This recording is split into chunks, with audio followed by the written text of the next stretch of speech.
Zahvaljujemo se predsjedniku sekcije Mladih Bosnista, a prije nego otvorimo prostor za kritike, komentare, sugestije ili pohvale, ponovit ćemo ono što je već najavio predsjednik sekcije u projektu Susreti studenata bosnistike.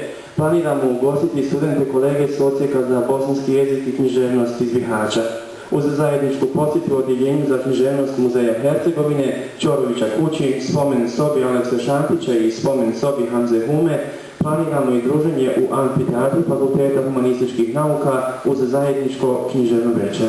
Isto tako planirana je posjeta Makovoj hiži, spomen sobi Makar Izdara u Stocu, zatim posjeta nekropoli Stečaka na Radinji i Kiklopskom gradu Daorsonu.